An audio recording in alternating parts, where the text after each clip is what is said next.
Үзэгстэй улсад болдог алкваризм 4-р олимпиадад Монгол сурагчид амжилттай оролцоод ирлээ. Энэхүү олимпиад нь 2023 оноос эхлэн олон улсын хүрээнд математик, мэдээлэл зүйн төрлөөр 4 дахь жилдээ зохион байгуулагдаж байна. За энэ жил математикийн төрөлд 17 улсын 146 авьяаслаг сурагчид 2 өдрийн турш 8 бодлого, 8 цаг бодож оюун ухаанаа уралдуулжээ.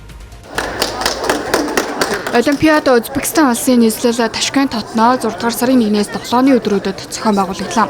Математикийн төрөлд Монгол улсаас дэлгэр талаас санчгүй багш нарын удирдлага дор санд төгс алгоритм сургуулийн 5 сурагч оролцож 1 алт, 2 мөнгө, 2 хүрэл медаль хүртээд ирлээ. Улсад улсын хүүхдүүд ч юм бас амар юу юм блэ? Соёлтой. Тэгээд яг сандарсан уу гэвэл баг зэргийн сандарсан. Тэгээд ер нь олимпиад ямар нэг олимпиадад орох үед сандрахгүй гэдэг бодчиход. Тэгээд олимпиад нь яг одоо онлайн мэдлэг хийх зүйлүүд сэтгүү амир их шаардсан олимпиадс. Аяма боёо яг тэгэхээр хамгийн одоо юутай олимпиадад орё гэж бодож байгаа. Ороод алт авчвал тэрнээс цаашаа бас ингээд MIT, Harvard гэдэргээд амар сайн сургуулиудад ер нь бол явах боломжтой л дээ. Тэгээд тийш орол гэж бодож байгаа. Би бол бага ангиас хичээлсэн.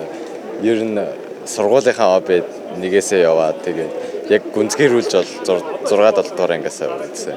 Сайн тэмцээн гадаад явж байгаа жоохон эвгүй байсан. Гэхдээ нэг тоохгүй Монгол болж байгаа юм шиг оролцсон. Хүүхдүүд бол сайн байсан.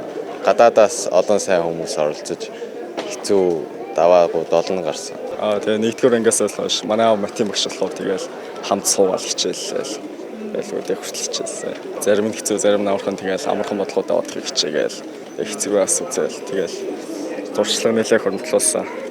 Тэгээд анхны олон улсын олимпиад байсан. Тэгэл гайгүй амжилттай ороод ирэх шиг боллоо.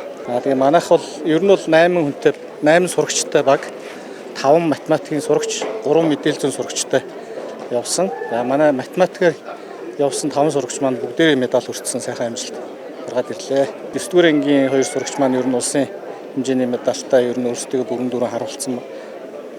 Ер нь бол бас шигшээч гэж хэлж болох үст юм хүмүүс байгаа. Тэгээд нэгэн дэшээ явах гэсэн ер нь боломжийн орцголоо 1 алт, 2 мөнгө, 2 хүрэл гэсэн тийм медаль хүртээд ирлээ. 2 өдөр тус бүр 4 бодлого боддог классик төрлийн 15 хүртэлх насны хүүхдүүд өрсөлддөг тус олимпиадад санд сургуулийн сурагч жаргал алтан медаль, Номгон Мухалай нар мөнгөн медаль, Соёнбот Баянгор аймгийн төгс алгоритм сургуулийн сурагч төгс бэлэг хүрэл медаль тус хүртсэн байна.